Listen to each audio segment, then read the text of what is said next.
Ask and the door will be open. So I began asking other successful people, what are you doing differently from me? And they told me, and I did it, and I got better results. I got into sales when I could no longer get a laboring job, like many of you. And in sales, I noticed that one of the guys in my company was making 10 times as much as anybody else, and he was selling the same product out of the same office at the same price to the same people under the same conditions, and he was making 10 times as much as anybody else. So I went and asked him, what are you doing differently from me? And he told me, and I did it. Now, what I discovered, which changed my life and which brought us here today, is I discovered the law of cause and effect. The law of cause and effect, sowing and reaping, action and reaction, is the great universal or iron law of the universe. What it says is that everything happens for a reason, is that there are no causeless effects, is that even if we don't know what is causing the effect, we trace it back. It's the basis of the scientific process, of all medical research, of all marketing, of all business, is if you can define an effect that you want, you can trace it back and find somebody who at one time did not have that effect, and then find out what they did, and then do the same things, and you eventually get the same results. We say that success is not an accident. Failure is not an accident. Success leaves tracks. So if you just follow the tracks of other successful people, no matter where you're starting from, you eventually get to the same place that they get. Well, this was a shocker for me because, and I learned later in psychology, by the way, that one of the two most important things we need to have to be happy and healthy is a sense of control, a feeling that we are in control of our lives, that things are happening for a reason, and a sense of coherence, a feeling that things fit together. Well, when I realized the law of cause and effect explained everything, I thought, wow. So in sales, I went to the top of my sales force. I read and I learned, attended courses, and especially I applied what I learned. And then when I got into sales management, I again read the books and took the courses and asked for advice. And when I got into real estate and importation and development and manufacturing and distribution and a whole series of businesses over the years, the first thing I did is I asked, how does it work? How do people succeed in this field? And then I buried myself and immersed myself. I spent hours and hours and hours studying, and then I did what the most successful people did. Interesting point. We say that nature is neutral. In other words, nature doesn't care who you are. It doesn't care if you're tall or short or male or female or black or white, educated or uneducated. Nature doesn't care. All that nature cares is that you do what successful people do. It's like making a recipe. Nature doesn't care. You follow a recipe. If you follow the recipe exactly, you get the dish. Nature doesn't care who's doing it.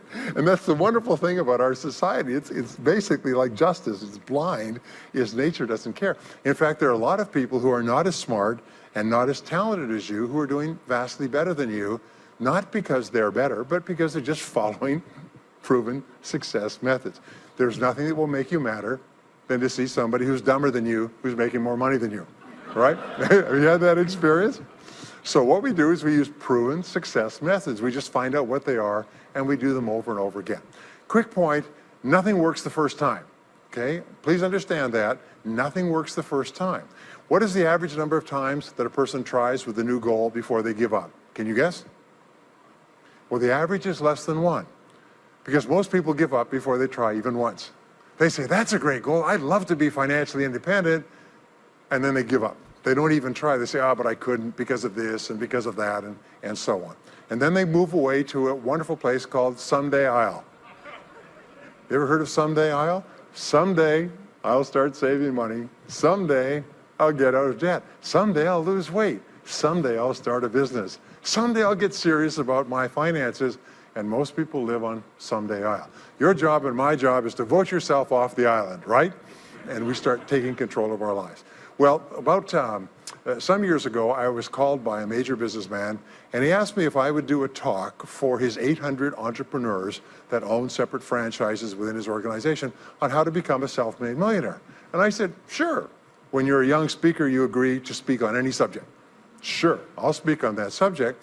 Now, I was just like most people. When I was young, I wanted to be a millionaire by the time I was 30. And when I hit 30, I put it off to 35. And as I got to 35, you put it off to 40, and then you kind of just don't look at it anymore. You forget about it and feel the deck is stacked against you. Well, I was about 38, 39 when he called me up and asked me. I said, sure, no problem. And I said, now, what do I know about self-made millionaires? And this is a shocker. I didn't know anything. Oh, I knew that they had more than $1 million, but that's a real basic piece of knowledge, you know. So I started thinking, what do I know about? So I began to study them. And that's when I found out that they've been studied so thoroughly. Is we know everything there is to know about them. They are a source of incredible fascination. And there's 50 years of research. So I began to read the studies and find out where they came from and what they did and how they thought and where they started and the decisions they made and the kind of people they were. One of the things that I learned, by the way, is that becoming a self-made millionaire is not the important thing. What is really important is the person you have to become a self-made millionaire. You have to become a totally different human being. One of my friends says that in order to achieve something you've never achieved before, you have to become someone you've never been before. And it's a really important insight, is the qualities that you need to develop, qualities on the inside to become a self-made millionaire, are incredible qualities that make you a vastly better person. Not only better in terms of character, determination, discipline, decision-making, strength, and so on, but they make you a far better person. They round out your character in a far better way. So the real payoff of becoming wealthy is not because you can eat more, because how many more meals can you eat, how many more clothes can you wear, but it's the kind of person that you become, and then the kind of people that you associate, the kind of life that you have. And so the things that we're going to talk about now, and I know that you're some of the smartest people in our country, so I'm going to give you these ideas very quickly, like dealing cards. What I found in my research is that there's a series of qualities that self-made millionaires have. If you have these qualities, your success is virtually guaranteed. And if you don't have these qualities, the qualities are learnable. Point number one is that all business or sales skills are learnable. All financial skills are learnable. If you can drive a car, you can learn any skill. If you can drive a car, you can learn this skill. Now, number two is you're probably only one skill away from doubling your income right now. You're probably only one skill away from setting yourself on the road to becoming a self-made millionaire. That turns out to be the case for almost everyone. And if you don't know what that skill is, maybe over the course of the time we spend together, it'll jump out at you. But whatever it is, you've got to find it out and go to work on it, because it is learnable. It's a learnable skill. People say, well, I've never been very good with money. Well, get over it. The fact of the matter is, you can learn what you need to learn to achieve anything that you want to achieve. So the success secrets of self-made millionaires. Give yourself a score of 1 to 10. And if you are weak on one of these, it can be enough to hold you back. If you're strong on all of these, then there's no limit to what you can accomplish. The first is to dream big dreams. Dream big dreams. Practice what is called back from the future thinking and project forward. Develop a vision of yourself as happy, healthy, wealthy, thin. Practice what top people practice, which is what is called idealization. You project forward several years and you imagine that your life is perfect in every way. Imagine that you have no limitations. Imagine that you have all the time and all the money and all the friends and all the contacts and all the education and all the experience, and that you could be or have or do anything you want in life. If you could, what would it be? If your life were perfect in 5 years, what would it look like? How much would you be earning? How much would you be worth? What kind of a family life would you have? What kind of health would you have? What kind of car would you be driving? What would your life be like if you could wave a magic wand and make it perfect in every way? Now, what we have found is this is the starting point of great riches, and it's the starting point of great success in life, is for you to have a dream or a vision of a wonderful future. Here's an exercise that we give people in our audiences, is take a sheet of paper and make up what is called a dream list. Now imagine this is kind of like a kid's Christmas list, and that it just allows you to just run wild and just write down everything that you could think of that you could possibly want. I had a friend who I taught this to, and he got so excited about it, he bought a spiral notebook, and he began writing. And he'd go through the newspaper, and every single thing he saw in the newspaper that was nice, he wrote it down as a goal. He ended up, first time through, with 330 goals. By the end of the month, he had 500 things that he wanted. The interesting thing was that his life exploded. He activated the law of attraction, and he began to attract into his life people, circumstances, ideas, resources, insights that began to move him toward the accomplishment of the goals and began to move the goals toward him. Number two is to do what you love to do. Whenever you find people who are really successful in life, they're people who do what they love to do. They love their work. The great rule for success in life is to find something that you love to do and then find a way to make a living doing it. Now, when you find what you love to do, it'll be something that gives you energy, it motivates you, it enthuses you. It's probably something that you were meant to do from the time you were born. And when you ask self-made millionaires, what sort of work do you do? They'll often say, I've never worked a day in my life. I just do what I like to do. I had a graduate in my course once who came up to me and said, you know, that's interesting. He said, when I was a little boy, I loved to study airplanes. He said, I got airplane books and I had airplane models and I had toy planes and then I got into competitions with remote controlled planes. He said, when I grew up and went to school, I studied aeronautical engineering. He said, today, he said, I'm 35. He said, I own 3 companies. One builds small aircraft. Another one repairs and services small aircraft. Another one is in leasing and chartering small aircraft. He said, I've never worked a day in my life. He said, I've just played with planes since the time I was a kid.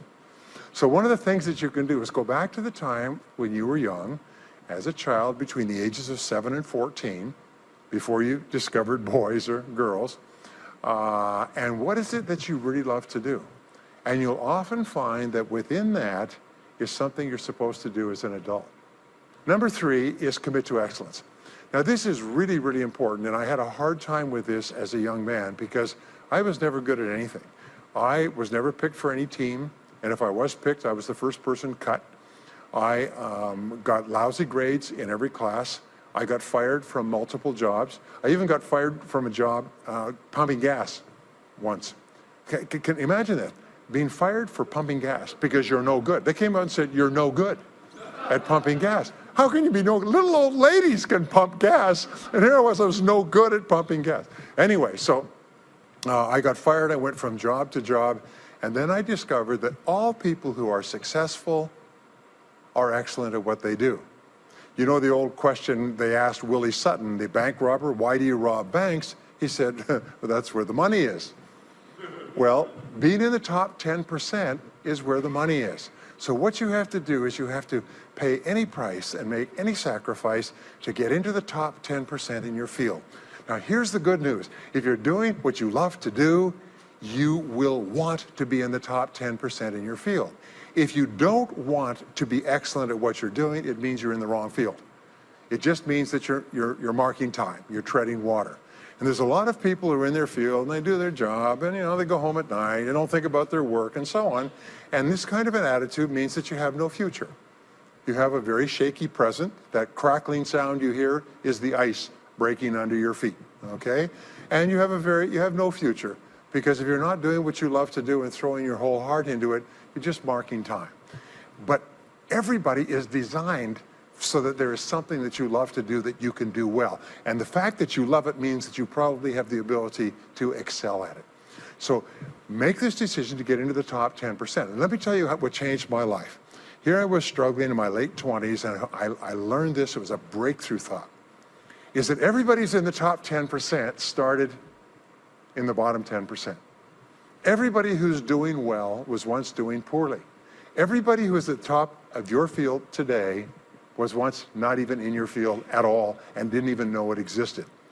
What that means is that if you're willing to pay the price and work hard and make the sacrifices, you can get into the top 10%. Now, how long does it take?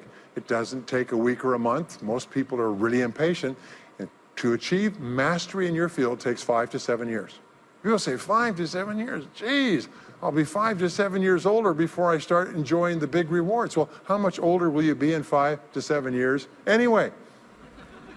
Now, here's an important point. Are you ready? The time is going to pass anyway. The time is going to pass. 5 to 7 years from now, 5 to 7 years will have passed. The only question is, are you going to be at the top of your field, or are you still going to be down there with the mediocre 80%? And the wonderful thing is this is nobody's better than you, and nobody's smarter than you. If anybody else is at the top of their field, it means that you can be at the top of your field. Just go to them and find out how they got there, because they started at the bottom. Now, it may take longer for some people and less for others, but everybody who puts one foot in front of the other and keeps moving eventually gets there. And that's where all the rewards are. And not only that, that's where all the joy in life is. When you're really good at what you do, you feel wonderful about yourself. You're respected and esteemed by everybody around you. You can write your own tickets. You can open any door when you're good at what you do, because you get up in the morning and you know you're good. And that is more important than the rewards that go with it.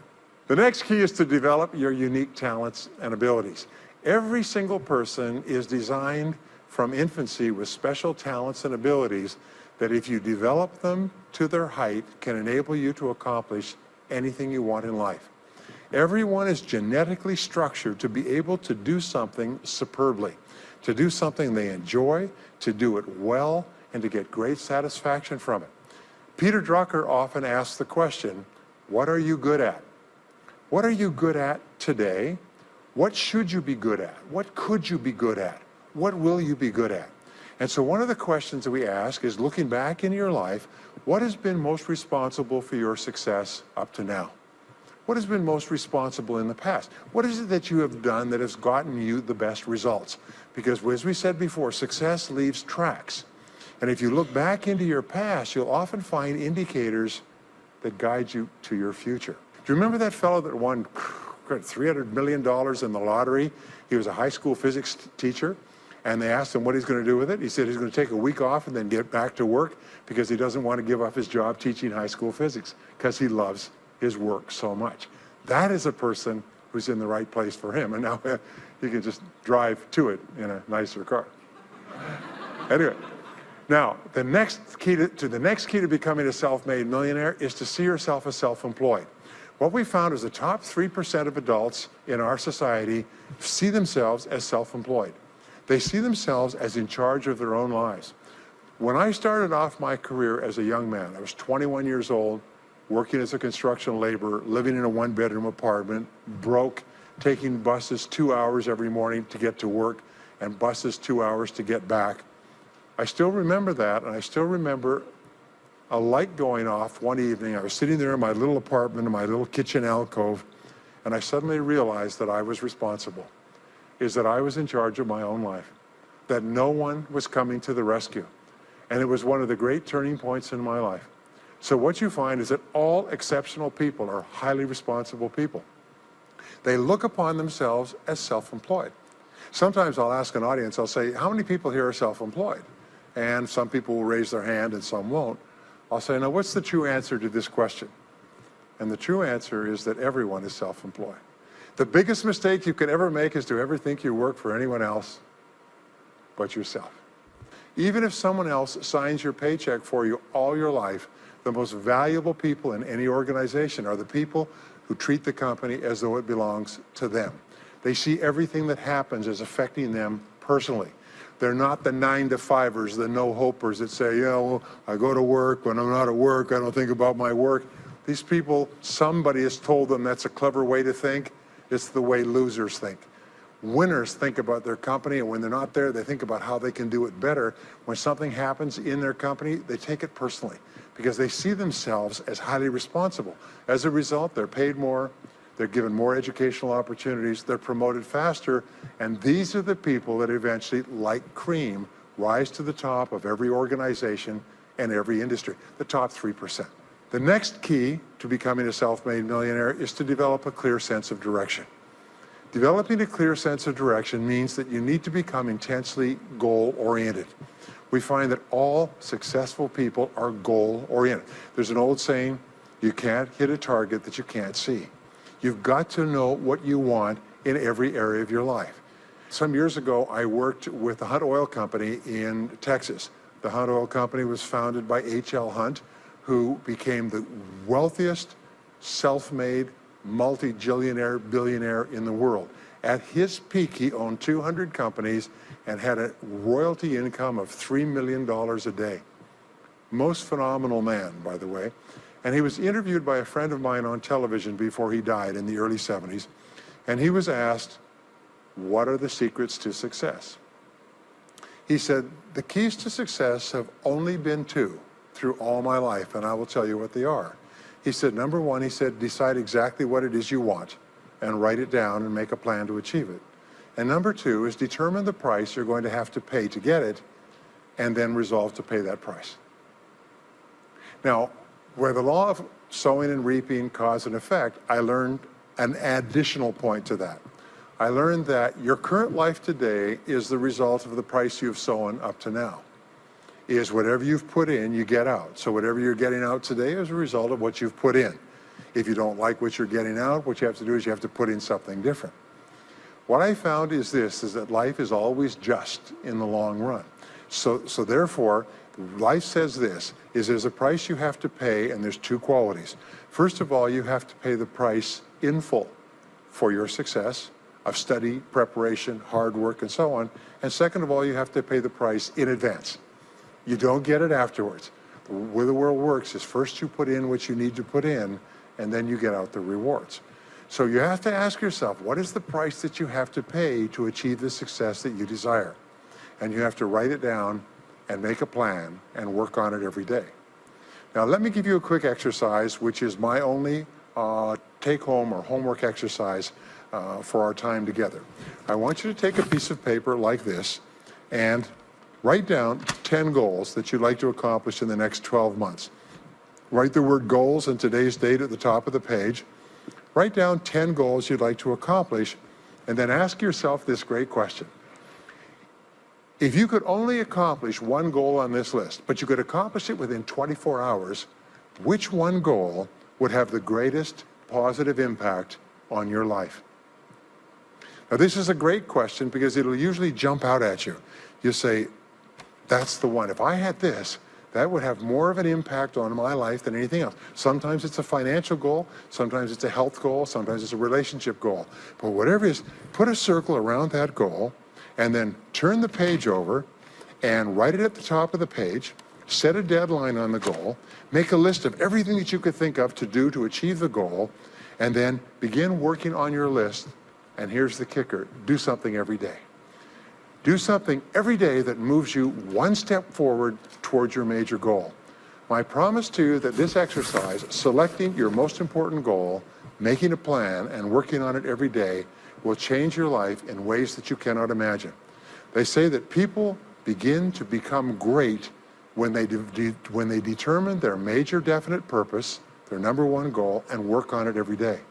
It is the secret to becoming a self-made millionaire. It's the secret to great success in life. My promise to you is a week, a month, a year from now, you'll look back and you'll be absolutely staggered at the difference it makes. I was giving a seminar not long ago, and a gentleman came up to me. He said, you know that goal-setting exercise? It changed my life 10 years ago. He said, I was broke, I was divorced. He says, I was an alcoholic, and somebody dragged me to one of your seminars. He said, and I did that exercise, and I picked my major goal. He said, it changed my life. I said, in what way? He said, today, he said, I'm worth $40 million. I said, wow. He said, yes, and I owe it to that lesson. Next is refuse to consider the possibility of failure. It's the most amazing darn thing is that the fear of failure is the greatest single obstacle to success in adult life. And it's not failure itself, because each one of you is a professional failure. Each one of you has failed over and over and over again. Isn't that true? All of us fail. All human beings fail over and over. 9 out of 10 things that we try don't work out the way we expect it. We have failures in relationships and in jobs and in careers and investments and everything. It's not the failure that holds you back. The failure makes you smarter. We say that it is the fear of failure, not failure, that holds you back. And the way that you overcome failure is you never consider the possibility of failure. The rule is this, is there's no such thing as failure, there's only feedback. Is when you try something that doesn't work, you get feedback, not failure. And recognize that most things you try aren't going to work the first few times. So what you do is you say, oh, that's an interesting bit of feedback. And you pick yourself up and you move forward and you have more feedback and you move forward. To become a self-made millionaire, you're going to fail over and over again, year after year after year. But your brain has a cybernetic mechanism, which means that every time you try something, you get feedback, which makes you smarter. And when you try something else, you get feedback which makes you smarter, and eventually you reach the point where you're too smart and you stop making mistakes. You start to do more and more things right and fewer things wrong. But you can't get there unless you have experienced the failures. Henry Ford once said that failure is merely an opportunity to more intelligently begin again. Now let me pass on one great rule to you which has been discovered in interviewing self-made millionaires. Self-made millionaires look into every failure for something good. They say there's got to be something good in this that I can benefit from, and surprise, surprise, they always find it. Second is, self-made millionaires always seek the valuable lesson in every setback or obstacle or temporary failure, and they always find the lesson. Now, what do failures do? Failures whine and cry and think about what they've lost and blame their problems on someone else. Successful people say, what can I learn from this that will make me smarter next time? And my promise to you, those who seek find, is that if you go looking for a valuable lesson in the biggest problem that you're facing today, you'll always find the lesson. Here's another possibility. Your biggest problem today could be the biggest gift that you have ever received, because it may contain within it the lesson that will make you successful. If you stop thinking about what happened and who's to blame, and you start looking for the gift within your problem, sometimes it can transform your life. The next key is to dedicate yourself to lifelong learning. Now, what takes you from rags to riches is personal development, personal and professional development. In the 21st century, as Peter Drucker says, knowledge and skill are the keys to the 21st century.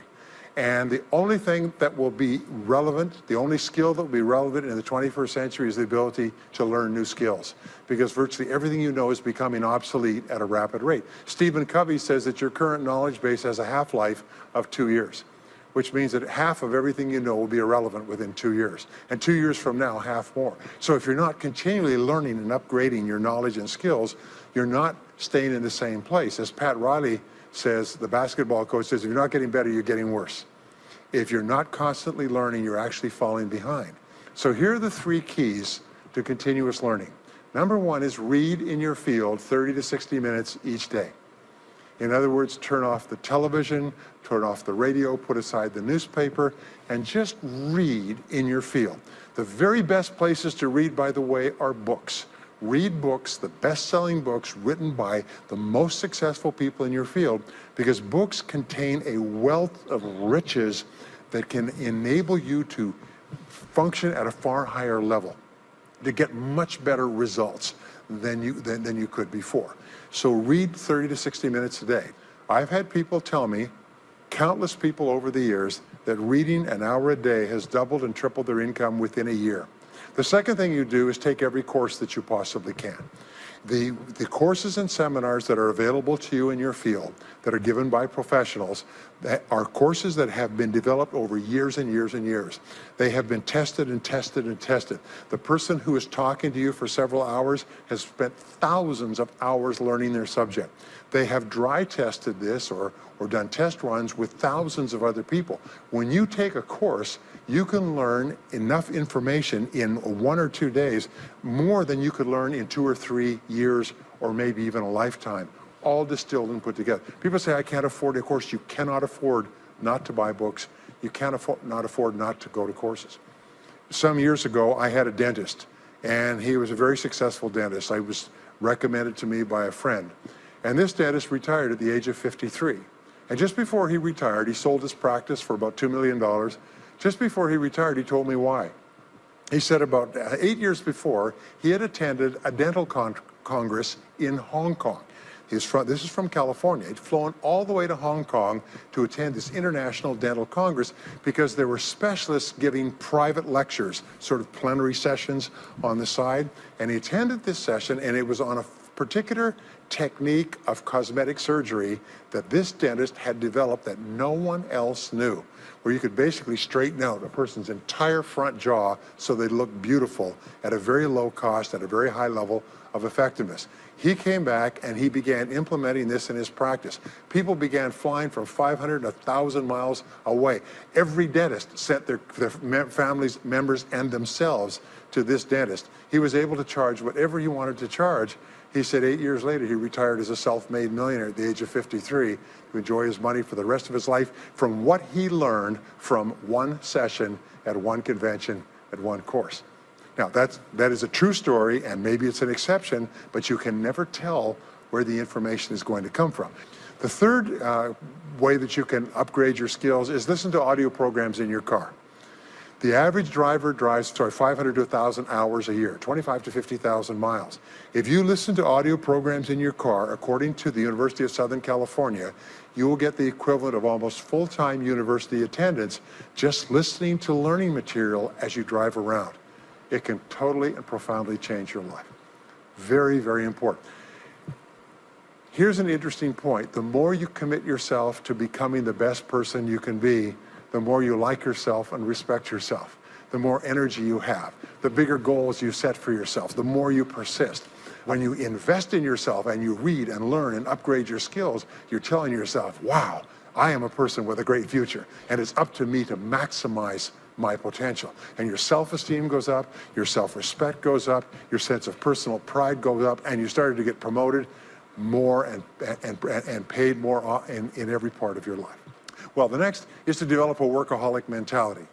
In our society today, you hear all these people talking about take it easy, have balance in your life, relax, lean back, have fun at work, happy, get along with your coworkers. This is loser talk. Loser, loser, loser.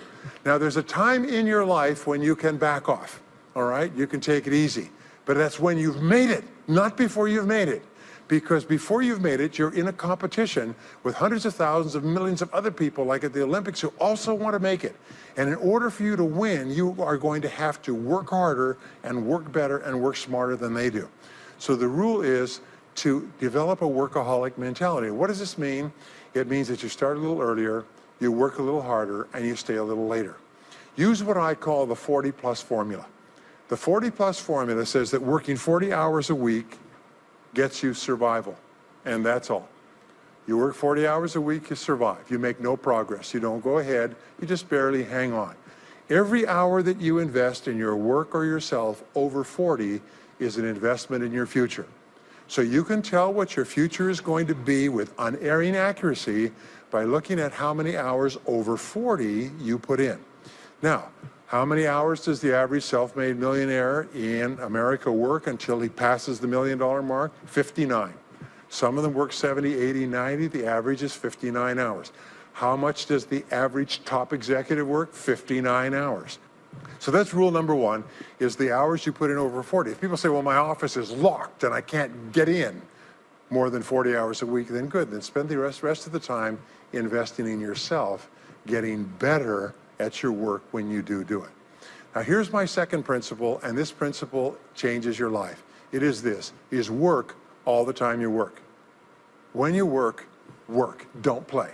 Fully 50% of working time today is wasted, and it's wasted in idle conversation, personal business, family phone calls, surfing the internet, reading the newspaper, drinking coffee, long lunchtimes, coming in late and leaving early. And then the other 50%, you're scrambling because you're behind because you wasted so much time fooling around. Now you start to work, and you don't work on high priority tasks. You try to get rid of all the little stuff. So what happens is the big tasks begin to build up like an avalanche overhang, and they cause enormous stress. And you go home at night and you're thinking about this job, I've got to get this project finished, but I can't discipline myself to stop talking to my coworkers. Every time one of them comes in, like automatic, like a conditioned response, it's blah, blah time. Chatter, chatter, chatter, chatter, chatter, chatter, chatter, chatter. No, what you have to do is work all the time you work. If someone comes in and says, hey, you've got a minute to talk, you say, yes, but not now. Why don't we talk after work? Meanwhile, I've got to get back to work. I'll tell you what, why don't you go down the hall and ruin his career? But don't stand here and ruin mine. It's really important. There's a great story of a little girl goes to her mother and says, Mommy, why is it Daddy always brings his briefcase home and he works in the evenings and he works on the weekends and he doesn't spend any time with the family? And she says, well, honey, you have to understand, Daddy can't get all his work done at work, so he has to bring it home. She said, why don't they put him in a slower class Next key is to get around the right people. This is a key for becoming a self-made millionaire, is get around the right people. Dr. David McClellan at Harvard did studies for 25 years looking into why it is that some people succeeded greatly in life.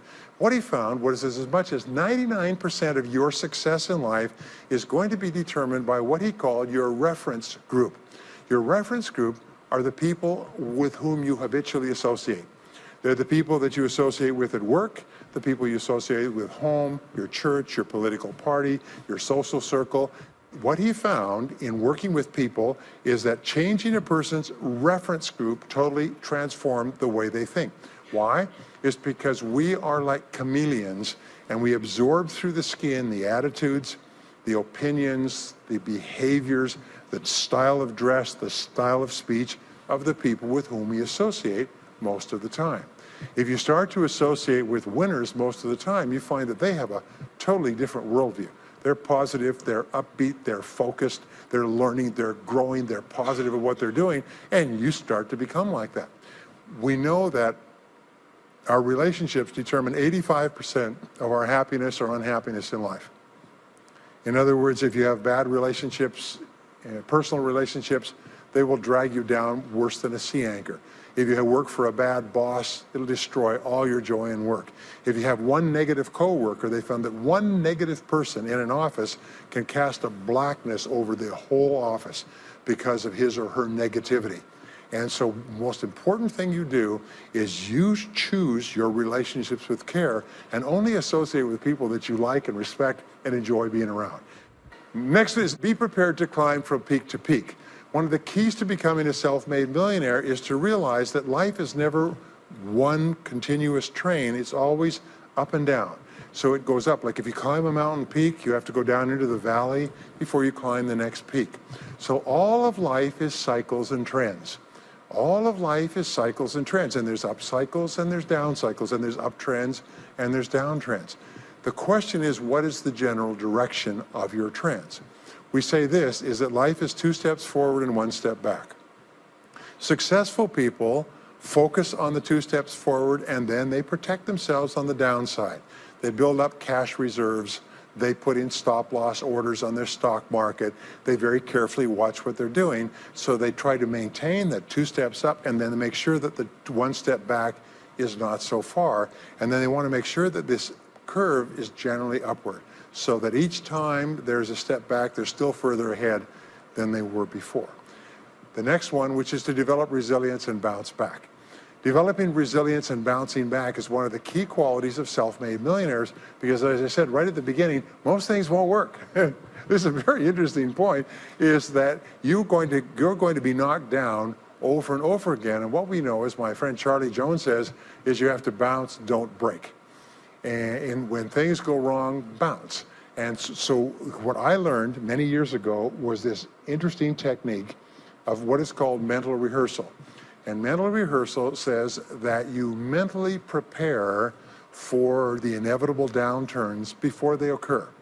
So you say, all right, in the course of life, things are going to go wrong, but when they do, I'm not going to become upset. I'm not going to get mad or angry or anything else. I am just going to take it and learn from it and pick myself up and keep going. Sometimes I ask this question, does anybody here have any problems? Everybody says yes, everybody's got problems. Well, here's the rule, is all of life is a continuous series of problems. They never end. The problems just keep on coming, like the waves of the ocean. The only break in this unbroken series of problems will be the occasional crisis. So life will be problem, problem, problem, problem, problem, problem, crisis. Problem, problem, problem, problem, problem, crisis. It's like the waves of the ocean. 6 problems and a crisis, 6 problems and a crisis. Which means that everybody here is either in a crisis right now, has just gotten out of a crisis, or is just about to have a crisis. So what we have found is this, the hallmark of superior people, 30 years of research, is how you respond to a crisis. How you deal with problems and how you respond to a crisis. And what we have found is this, is superior people look for the solution to every problem. They don't allow themselves to become upset and angry. When something goes wrong, they say, okay, what's the solution? And they become intensely solution-oriented. When you have a very intense problem, that stimulates creativity to solve the problem. So what you do is you write and define the problem clearly. If you have a problem, you say, wait a minute, what is my problem? What is it that I'm worried about? And write it down. And the very act of defining a problem clearly often triggers the solution to the problem. One last technique that I want to give you with regard to your major definite purpose. And if you only do these two things as a result of our time together, they will transform your life. You've already identified the one goal that can have the greatest positive impact on your life. Now what you do is you take that goal and you write it at the top of a page in the form of a question. And you say, let us say your goal is to double your income. That could have a major impact on your life. You say, what are all the things that I could do to double my income in the next 12 months? Write it as a clear question. Even better, if you're earning $50,000 a year today, write, what could I do to earn $100,000 over the next 12 months? The more specific the question, the better. Then you devote yourself to writing 20 answers to this question. You must write a minimum of 20 answers. Work harder, work smarter, start earlier, stay later, change occupations, upgrade my skills, whatever it is, keep forcing yourself to write till you've written 20 answers. We call this mindstorming. The first 3 to 5 answers will be easy. The next 3 to 5 answers will be difficult. The last 10 answers will be incredibly difficult. But I have given this exercise to people who've gone on to become millionaires so many times I've lost track, because they often find that the 20th answer changes their whole life. And if you've ever done this once, it's absolutely staggering. More people have become millionaires with this simple idea of mindstorming, what I call the 20 idea method, than any other single method of creative thinking ever discovered. Once you've got your 20 answers, pick one answer and take action on it immediately. Once you've got, it doesn't matter what it is, just take one answer and take action on it, and that will keep you thinking and acting creatively all day long. The next key to becoming a self-made millionaire is to become an unshakable optimist. Unshakable optimist means that you think and talk about what you want most of the time. Optimists think and talk about what they want. They look for the good in every situation. They seek the valuable lesson. They're constantly feeding their mind with great ideas, which opens up new perspectives. What I have found is that optimists have 3 wonderful qualities. Number 1 is they learn more things. As a result, they dramatically increase the likelihood that they will learn the right thing at the right time. Number 2 is they try more things, which dramatically increases the likelihood that they'll try the right thing at the right time. And number 3 is they persist. They never give up. Optimists make a decision that once they've decided they're going to become wealthy, they just never stop until they achieve that goal. Now, will they have many setbacks and obstacles and difficulties? Do you know that almost everybody succeeds in a different direction from what they originally intended or from what they originally thought? But they just keep going. Almost like a football player running down the field, running, blocking, changing, moving back, forward, continually, but never loses sight of the goal. So optimists learn more things, try more things, and persist longer. I want to leave you with the last 2 qualities of self-made millionaires. Second to the last quality is that they develop the qualities of courage and persistence. I said before, the biggest single obstacle to success is the fear of failure. The antidote to the fear of failure is the habit of courage. And what we know is that you need 2 types of courage to succeed. The first type of courage is the courage to begin. It's the courage to launch with no guarantees of success. Someone once said that if all obstacles must first be removed, nothing will ever get done. So successful people are willing to think, plan, make decisions, and then take action with no guarantees. We say leap and the net will appear. Take action with no guarantees and then learn. The second part of courage is the courage to endure. It's the courage to persist. It's the courage to keep on keeping on. It's to make the decision in advance that you will never give up. No matter what happens, you will never give up. You will get knocked down over and over again, but you'll never give up. And the interesting thing is, if you make that decision in advance, you'll find yourself continually bouncing back. So courage means the courage to begin, and the courage to endure. And the final quality of self-made millionaires, and Napoleon Hill called this the master key to riches. After studying 500 of the richest people in American history, he said it's the quality of self-discipline. It's the ability to make yourself do what you should do, when you should do it, whether you feel like it or not. The quality of self-discipline is the quality that will make you a big success. It's the ability to force yourself to do what you know you should do. And here is the wonderful discovery. Is persistence is self-discipline in action. Every time you persist, you build your self-discipline. Every time you practice self-discipline, you build your ability to persist. And the two of them are tied into your self-esteem. So the more you persist, the more you like yourself. And the more you like yourself, the more discipline you have. And the more discipline you have in practice, the more you like yourself. As a result, the more you persist. And eventually you get onto an upward spiral where you become absolutely unstoppable. You reach the point where you know you can achieve the goal and nothing in the world can stop you. And every step that you take forward makes you stronger and stronger and stronger until finally people say, I know one thing about him, I know one thing about her. You cannot stop him or her. Once they decided they want something, they will not stop until they get it. And when you develop that quality, there will be nothing that is impossible to you. So let me just leave you with these last points. We're living at the very best time in all of human history. More people are going to make more money in the next few years than have ever been made in all of human history. More people are going to become millionaires and are becoming millionaires today at a faster rate than we've ever thought possible. And no one is better than you and no one is smarter than you. And if you do what other self-made millionaires do, then nothing in the world can stop you from eventually getting the same results as other self-made millionaires. And I hope you do. Thank you very much.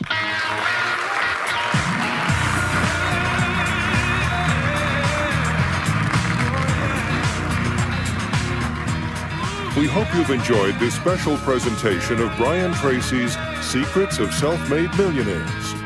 If you would like to own a copy of this program or any of Better Life Media's programs, please visit our website at betterlifemedia.com, where you'll find all types of valuable life improvement information.